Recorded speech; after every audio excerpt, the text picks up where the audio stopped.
तो बच्चों समझा आपने किस तरीके से सारे हमारे टीथ होते हैं बेटा, है ना, फूड को अच्छी तरीके से च्यू करने के लिए। देखो सभी टीथ का फंक्शन भी अलग अलग होता है। जैसे कि जो ये इंसीजर्स है ना आगे के, ठीक है, ये जो फ्रंट के 4 दांत दिख रहे हो आपको इंसीजर वाले 1 2 3 4, ये फूड को बेटा कट करते हैं, ये कटिंग के लिए होते हैं फूड की। और जो ये नुकीले नुकीले दांत दिख रहे हैं ना, जिन्हें कि कैनाइंस कहते हैं, ये हमारे फूड को क्या करते हैं, टीयर करते हैं, फाड़ते हैं खाने को। ठीक है, क्या करते हैं, टीयर करते हैं बेटा, उसको फूड को फाड़ते हैं, है ना, टीयर करते हैं। जैसे कि ये दांत आपको उन एनिमल्स में काफ़ी बड़े मिलेंगे जो मांसाहारी जीव होते हैं उनमें। ठीक है, वो लोग क्या करते हैं, इन्हीं दांत से गोश्त को बेटा टीयर कर देते हैं, मांस को। ठीक है ना। फिर है पीछे प्रीमोलर्स हैं जो कि खाने को चबाने में मदद करेंगे, च्यू करने में, जिससे कि हमारा फूड का जो टुकड़ा है वो छोटा छोटा क्या हो सके, टूट सके। क्योंकि देखो जितना सिंपल और जितना ज़्यादा उसको हम ब्रेक डाउन कर लेंगे ना मुंह के अंदर, उतना ही आराम से वो अंदर क्या हो जाएगा, बॉडी के अंदर डाइजेस्ट हो जाएगा। यानी उसके अंदर जितने भी न्यूट्रिएंट्स हैं खाने के अंदर, वो अच्छी तरीके से बॉडी में एब्जॉर्ब हो पाएंगे। ठीक है बच्चों, अगर अच्छे से एब्जॉर्ब करना है तो बेटा, ठीक है, चलो आगे देखते हैं फिर।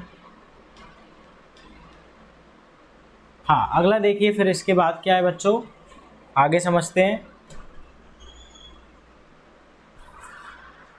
हाँ देखिए, अब क्या होता है कि हमारे दांत तो भाई क्या कर रहे हैं, खाने को अच्छी तरीके से, है ना, छोटे छोटे टुकड़ों में काट रहे हैं, च्यू कर रहे हैं बेटा, हम चबा ले रहे हैं दांतों से। इसके बाद जो हमारे जीभ में लार बनती है, जो कि सलाइवरी ग्लैंड्स होते हैं, ठीक है, हमारे गाल में होते हैं बेटा, ठीक है, सलाइवरी ग्लैंड। तो ये क्या करते हैं, खूब सारा सलाइवा प्रोड्यूस करते हैं, और वो सलाइवा हमारे खाने को क्या करता है, मॉइस्ट कर देता है, यानी कि थोड़ा सा नम कर देता है, गीला कर देता है, जिससे कि खाने को आसानी से लीला जा सके, अंदर लील सके। और इस सलाइवा के अंदर यानी लार के अंदर कुछ ऐसे एंजाइम्स पाए जाते हैं, जो एंजाइम हमारे खाने को क्या करते हैं, डाइजेस्ट करने में मदद करते हैं। खाने के अंदर जो कार्बोहाइड्रेट होता है ख़ास तौर पे, उसको डाइजेस्ट किया जा सकता है। ठीक है, तो आप ध्यान रखिएगा कि मुंह के अंदर किस चीज़ का डाइजेशन होता है बच्चों, तो हमारे कार्बोहाइड्रेट का होता है बेटा, है ना, कार्बोहाइड्रेट का होता है।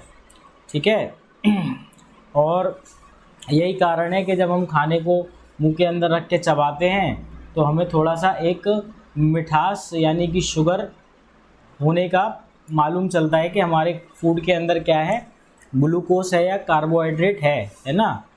चलो, ये कार्बोहाइड्रेट ही वो चीज़ है जो कि क्या देगी हमें, एनर्जी प्रोवाइड करेगा बेटा ये। ठीक है, एनर्जी। चलो इसके बाद फिर क्या होगा, फिर अगला हिस्सा आएगा ईसोफेगस। तो देखिए यहाँ पे ईसोफेगस बेटा, इसको भी हम अच्छे से देख लेते हैं कैसे काम करता है। तो ईसोफेगस, जैसे कि हम लोग फूड पाइप कहते हैं, ये हमारे खाने को आगे लेके जाएगा पेट तक। ठीक है, कहाँ ले जाएगा बच्चों, ये हमारे खाने को पेट तक लेके जाएगा बच्चों। ठीक है, तो मैं आपको दिखाता हूँ, ये देखिए, ये हमारे खाने को कहाँ ले जाएगा बेटा, पेट तक ले जाएगा। अब इस पाइप से 2 रास्ते निकलते हैं, एक तो निकलता है विंड पाइप और एक निकलता है फूड पाइप। ठीक है बच्चों, एक फूड पाइप होता है और एक विंड पाइप होता है। तो हमारा फूड पाइप को तो हम लोग क्या कह देते हैं, ईसोफेगस कह देते हैं, है ना, ईसोफेगस। ठीक है, और विंड पाइप को हम लोग क्या बोल देते हैं, ट्रैकिया बोल देते हैं। ठीक है, ट्रैकिया। तो देखो ये दोनों का रास्ता जा रहा है, ये वाला पाइप जो है ये साइड से जो जा रहा है ये ट्रैकिया है, और ये वाला जो बेटा सीधा पेट तक जा रहा है, ये पेट है नीचे, इस तक जो पाइप जा रहा है इसको हम लोग क्या बोल देते हैं, ईसोफेगस बोल देते हैं। ठीक है, इस पाइप से क्या होता है, हमारा खाना, फूड नीचे उतरता हुआ पहुंच जाता है पेट के अंदर। अच्छा बच्चों, मैं आपको एक बात और बता दूं, जब हमारा खाना मुंह के अंदर सलाइवा से मिक्स हो जाता है, ठीक है, हमारी लाड़ से मिल जाता है, तो इसे बेटा हम लोग बोलते हैं बोलस। क्या बोलते हैं बच्चों, बोलस बोलते हैं। फिर ये बोलस जो है, यानी कि ये जो फूड का टुकड़ा अब जो कि टूट चुका है बहुत ज़्यादा और ये अंदर जा रहा है पेट में, तो ये पेट में जाके इसका पेस्ट बन जाएगा बेटा, पेस्ट जैसे हम कहते हैं शाइम, हमारे खाने का क्या बन जाएगा, पेस्ट जैसा बन जाएगा, जिसे हम लोग क्या बोलते हैं, शाइम। ठीक है, जिससे कि वो खाना और अच्छी तरीके से क्या हो सके, डाइजेस्ट हो सके, है ना। क्योंकि जो खाने के अंदर प्रोटीन या कार्बोहाइड्रेट या फैट है, उससे उसको भी पचाने के लिए उसको भी और ज़्यादा तोड़ना पड़ता है, तब जाके वो अच्छे से डाइजेस्ट हो पाते हैं। ठीक है। तो अलग अलग हिस्सों में अलग अलग चीज़ों का डाइजेशन होगा। जैसे मुंह के अंदर कार्बोहाइड्रेट हो गया, पेट के अंदर हमारे प्रोटीन का डाइजेशन होगा, और जो हमारी स्मॉल इंटेस्टाइन है ना, उसके अंदर सब कुछ डाइजेस्ट हो जाएगा बेटा, है ना। स्मॉल इंटेस्टाइन में कंप्लीट डाइजेशन हो जाएगा हर चीज़ का, ठीक है। चाहे वो फैट हो, चाहे वो कार्बोहाइड्रेट हो, चाहे वो आपका प्रोटीन हो, है ना। सारी चीज़ें यहाँ आके बेटा क्या हो जाती है, फाइनली डाइजेस्ट हो जाती हैं बच्चों, ठीक है। चलो आगे देखते हैं। अब हमारा पेट कैसा है बेटा, तो पेट हमारा एक मस्कुलर ट्यूब है, ऐसा कह लो कि एक जे शेप का ऑर्गन है। कैसे शेप का है, जे के आकार का होता है। देखो इसका जो आकार है वो कुछ जे जैसा ही रहता है, ठीक है, जे जैसा। और ये हमारे खाना जो हमने मुंह में बेटा खाने को चबाया था अच्छे से, अब वो पेट के अंदर क्या हो जाएगा, फूड पाइप के ज़रिए पहुंचेगा, ठीक है। और ये जो हमारे फूड पाइप से जो खाना नीचे उतरता हुआ जाता है ना, तो हमारा पाइप क्या करता है, एक वेव की तरह, एक लहर, एक तिरंगे की तरह, ऐसा बेटा मतलब जैसे कि ये फूड पाइप है, तो जब खाना इसमें से पास होगा तो ये फूल जाएगा और खाना नीचे उतरेगा तो ये दबता चला जाएगा ऊपर से। इस मोशन को पेरिस्टाल्सिस कहते हैं, ठीक है बच्चों, पेरिस्टाल्सिस कहते हैं।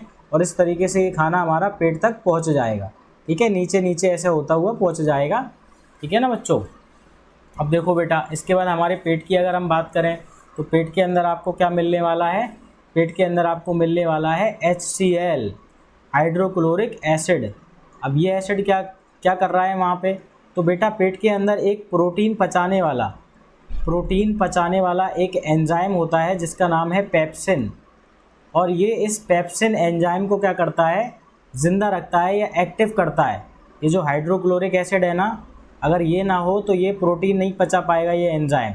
इस एंजाइम को एक्टिव रखता है। साथ ही साथ हमारे खाने के अंदर जो भी हार्मफुल बैक्टीरियाज होते हैं, ठीक है, हमारे खाने में जो भी हार्मफुल बैक्टीरियाज होते हैं उनको भी ये मारने में, या जो जर्म्स होते हैं, ठीक है, ऐसा कह सकते हो आप, उनको मारने में ये मदद करता है हाइड्रोक्लोरिक एसिड, ठीक है बच्चों। तो ये देखिए आप पेट के अंदर भरा रहता है। अब ये पेट में इतना खतरनाक एसिड होने के बाद भी पेट जलता क्यों नहीं है बेटा, या उसमें अल्सर क्यों नहीं होते, तो उसका कारण है यहाँ पे ना म्यूकस होता है। यहाँ पे एक आप समझ लो एक इस तरीके का एक सब्सटेंस होता है, चारों तरफ भरा होता है बेटा, जिसको हम कहते हैं म्यूकस। और वो क्या करता है, आपके हाइड्रोक्लोरिक एसिड को, है ना, टच नहीं होने देता है, ठीक है, टच नहीं होने देता है पेट की जो आपकी वॉल्स होती हैं, दीवार होती है उसमें, ठीक है। और इस तरीके से हमारा पेट सुरक्षित रहता है, ठीक है बच्चों। लेकिन ये एसिड बहुत ज़्यादा ज़रूरी है ना। अगर ये एसिड नहीं होगा तो ये जो हमारे एंजाइम्स हैं, ठीक है, या फिर हमारा जो खाना है वो बेटा सड़ जाएगा। वो 3 से 4 घंटे तक पेट में जो खाना रहता है वो नहीं रह पाएगा। आपको बता दूं कि हमारा खाना पेट के अंदर 3 से 4 घंटे तक रुका रहता है। इसके बाद ये फिर कहाँ जाएगा, स्मॉल इंटेस्टाइन में जाएगा बच्चों, ठीक है, स्मॉल इंटेस्टाइन में जाएगा। चलो आगे देखते हैं।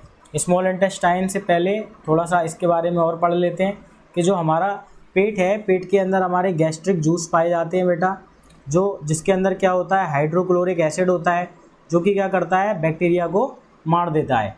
और जो एंजाइम्स होते हैं उसको मदद करता है कि वो हमारे पेट के अंदर क्या पचा ले, प्रोटीन पचा ले।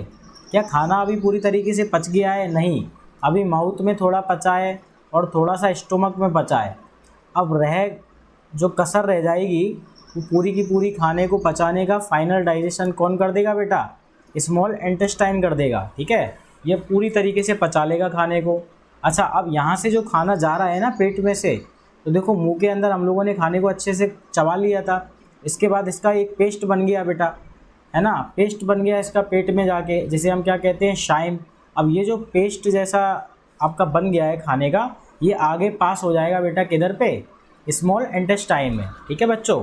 तो अब देखो स्मॉल इंटेस्टाइन की अगर हम समझें बात को, तो यहाँ बेटा क्या समझना है, देखिए स्मॉल इंटेस्टाइन में खाना यहाँ से आया, ठीक है, और इधर से बेटा पास हो गया किसमें, सीधा स्मॉल इंटेस्टाइन में, ठीक है। स्टोमक से हमारा खाना आया और बेटा स्मॉल इंटेस्टाइन में पास हो गया। अब स्मॉल इंटेस्टाइन के 3 हिस्से होते हैं, है ना, क्या क्या 3 पार्ट्स होते हैं बेटा स्मॉल इंटेस्टाइन के। आपको मैं बच्चों बता दूं कि स्मॉल इंटेस्टाइन हमारे पूरे आप समझ लो जितने भी हिस्से आपको दिख रहे हैं डाइजेस्टिव सिस्टम के, इसमें सबसे लंबा होता है। इसकी लंबाई कम से कम 9 मीटर तक लंबी ये इंटेस्टाइन होती है बच्चों। ध्यान रखना ये काफ़ी लंबी होती है। हमें समझ में क्यों नहीं आती? क्योंकि बेटा हमारे पेट के अंदर ये इस तरीके से गुड़ी मुड़ी करके या कॉइल्ड तरीके से डली हुई है ना, ऐसे ऐसे गुड़ी मुड़ी है बेटा, इसलिए समझ में नहीं आती, वरना इसकी लंबाई काफ़ी ज़्यादा है बच्चों। ठीक है, तो देखिए इसके 3 हिस्से होते हैं। पहला हिस्सा होता है बेटा ड्यूडेनम, ठीक है, ड्यूडेनम होता है। दूसरा हिस्सा होता है बेटा जजनम। देखो ये जो बीच वाला आपको दिख रहा है, यहाँ से लेके और ये पूरा यहाँ तक पिंक पिंक कलर का जो दिख रहा होगा बच्चों, देखो पिक्चर से आपको क्लियर समझ में आ जाएगा। यहाँ से लेके यहाँ तक का जो दिख रहा है ये है बेटा जजनम। ठीक है, आपसे पेपर में पूछा जा सकता है कि स्मॉल इंटेस्टाइन के क्या क्या पार्ट्स होते हैं, तो ध्यान रखिएगा बच्चों। और तीसरा पार्ट होता है इलियम। क्या होता है बेटा? तीसरा पार्ट होता है इलम। तो ये 3 हिस्से होते हैं स्मॉल इंटेस्टाइन के। इसी के अंदर खाना धीमे धीमे क्या होता रहता है, अच्छी तरीके से डाइजेस्ट होता रहता है। ठीक है, फाइनल डाइजेशन खाने का यहीं पे होता है। ऐसा क्यों हो पाता है? क्योंकि देखो स्मॉल इंटेस्टाइन के अंदर ना बहुत सारे एंजाइम्स इकट्ठे हो जाते हैं। आप कहोगे ऐसा कैसे हो पाता है कि इतने सारे एंजाइम्स इकट्ठे कैसे हो जाते हैं, या इतने सारे जूस जो है वो कहाँ से आ जाते हैं इसमें? तो देखो स्मॉल इंटेस्टाइन के ऊपर ही हमारा लीवर है। ठीक है, लीवर है बच्चों। यहाँ पे हमारा पेनक्रियाज होता है। मैं आपको अभी आगे से दिखाता हूँ। ये देखो हमारा लीवर और पेनक्रियाज क्या करते हैं, ये दोनों मिलके कुछ एंजाइम्स और जूस जो होते हैं खाना पचाने के लिए वो स्मॉल इंटेस्टाइन में भेज देते हैं, है ना। जैसे कि जो हमारा लीवर होता है वो बाइल जूस भेज देता है बेटा, बाइल जूस भेज देता है। और जो हमारा पेनक्रियाज है ये भी 3 तरह के एंजाइम्स भेज देता है, जिससे कि हमारे खाने में से प्रोटीन भी पच जाता है, हमारे खाने में से कार्बोहाइड्रेट भी पच जाता है, और हमारे खाने में से जो फैट होता है वो भी पच जाता है। ठीक है ना। तो जो हमारी स्मॉल इंटेस्टाइन है वहाँ पे ये सारी चीज़ें इसलिए भी हो पाती हैं क्योंकि ये स्मॉल इंटेस्टाइन के अंदर इस तरह के एंजाइम्स इकट्ठे हो जाते हैं। ठीक है बच्चों, तो ये आप ध्यान रखिएगा कि स्मॉल इंटेस्टाइन में ही पूरा डाइजेशन क्यों हो पा रहा है। उसका कारण क्या है कि यहाँ से जो लीवर और जो आपका पेनक्रियाज है, ये जो पीछे आपको दिख रहा है हरे कलर का, इसको कहते हैं पेनक्रियाज। ठीक है, ये लीफ की तरह शेप होता है बेटा इसका, पत्ते की तरह, है ना। ये 3 एंजाइम्स भेजता है, और जो लीवर होता है वो बाइल जूस भेजता है। बाइल जूस को पहले लीवर क्या करता है, छोटी सी थैली में इकट्ठा करता है, जैसे कि हम लोग गॉल ब्लैडर कहते हैं, और यहाँ से फिर सीधा ये दोनों नलियाँ आपस में कनेक्टेड रहती हैं। तो इसकी वाली नली और इसकी वाली जो नली है ये दोनों जाके स्मॉल इंटेस्टाइन में अटैच हो जाती हैं, और स्मॉल इंटेस्टाइन में बेटा ये जो जूस है या जो एंजाइम्स हैं वो भेज दिए जाते हैं। और स्मॉल इंटेस्टाइन में पूरी तरीके से खाना डाइजेस्ट होने के बाद ये बेटा कहाँ ट्रांसफ़र हो जाएगा खाना, तो ये अब हमारा हो जाएगा लार्ज इंटेस्टाइन में। तो चलो बच्चों आगे चलते हैं लार्ज इंटेस्टाइन में। ठीक है ना। अब लार्ज इंटेस्टाइन में बेटा क्या होता है, देखो यहाँ लिखा भी है कि डाइजेस्टिव सिस्टम का सबसे लंबा हिस्सा होता है स्मॉल इंटेस्टाइन। सबसे लंबा हिस्सा कौन सा होता है? स्मॉल इंटेस्टाइन सबसे लंबा हिस्सा होता है बच्चों, और यहाँ पे पूरा डाइजेशन हो जाता है। मोस्ट ऑफ द डाइजेशन यहीं पे होता है, एब्जॉर्प्शन भी यहीं पे होता है, क्योंकि देखो हमारे खाने में से जितने भी न्यूट्रिएंट्स होंगे उसको यहाँ से सीधा सीधा कहाँ भेज दिया जाएगा बेटा, ब्लड में, है ना। ब्लड में मिक्स हो जाएंगे वो सारे न्यूट्रिएंट, और ब्लड के अंदर सारे के सारे एब्जॉर्ब हो जाएंगे। ठीक है, और जो इधर जूसेस होते हैं, जूस होते हैं जो कि पेनक्रियाज और लीवर से आते हैं, वो फैट को भी पचा लेते हैं, प्रोटीन को भी पचा लेते हैं, और कार्बोहाइड्रेट को भी पचा लेते हैं। ठीक है बच्चों, है ना। तो आप ये बात ध्यान रखिएगा कि पूरा का पूरा खाना कहाँ पच रहा है आके। ठीक है, शुरुआत तो वैसे इसकी माउथ से हो गई थी, लेकिन ये डाइजेस्ट कहाँ हो रहा है जाके, स्मॉल इंटेस्टाइन में। ठीक है ना बच्चों, चलो आगे देखें। अच्छा एक चीज़ और होती है हमारी स्मॉल इंटेस्टाइन में, ये विली पाई जाती हैं। ये क्या होती है बेटा, तो एक स्मॉल इंटेस्टाइन अगर आप देखोगे उसको अंदर से देखोगे बेटा, एक पाइप के जैसी होती है, तो उसके अंदर ना ऐसी ऐसी उंगलियां बनी रहती हैं, ऐसी उंगली जैसा स्ट्रक्चर होता है कुछ, जिसके बीच में हमारा खाना क्या होता है, अच्छी तरीके से डाइजेस्ट होता है। ठीक है ना। ये हमारी इस तरीके से फिंगर्स जैसी कुछ रहती हैं, इन्हें हम लोग विली कहते हैं बेटा, इन्हें हम कहते हैं विली कहते हैं। और यही विली मदद करती हैं खाने को अच्छी तरीके से एब्जॉर्व करने में। ठीक है, एब्जॉर्व करने में मदद करती हैं। कहाँ पाई जाती हैं ये, तो स्मॉल इंटेस्टाइन के अंदर, है ना। पूरे में ऐसे स्मॉल इंटेस्टाइन के अंदर ऐसी ऐसी फिंगर्स जैसी बनी रहती हैं, इसे हम कहते हैं विली, ठीक है, फिंगर लाइक स्ट्रक्चर होता है बेटा। चलो अब देखो यहाँ पे आपको बता दूँ, जो लार्ज इंटेस्टाइन है, इस लार्ज इंटेस्टाइन के अंदर क्या होगा बेटा, तो यहाँ पे खाना तो पचेगा नहीं, यहाँ पे खाना तो पचेगा नहीं, फिर इधर क्या होगा, ठीक है। और इसे हम लार्ज इंटेस्टाइन क्यों कहते हैं, जबकि ये छोटी है तो भी, तो उसका रीज़न भी समझ लेते हैं बच्चों, ठीक है। 1 मिनट रुकिए, मैं आपको थोड़ा सा जूम करता हूँ। हाँ ये देखिए बच्चों,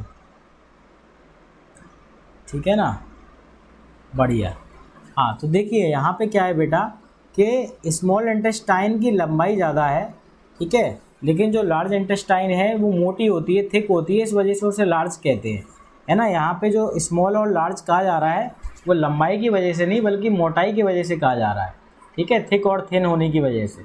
अब ये इतनी मोटी इंटेस्टाइन, इतना ज़्यादा इसमें क्या है बेटा, ये थिक है, मोटी है, कि जो खाना हमारा डाइजेस्ट हो जाता है, डाइजेस्ट होने के बाद जो भी अनडाइजेस्टेड हिस्सा होता है खाने का, जो अनडाइजेस्टेड फूड होता है, वो हमारा पूरा का पूरा कहाँ ट्रांसफ़र हो जाता है, हमारा लार्ज इंटेस्टाइन में ट्रांसफ़र हो जाता है।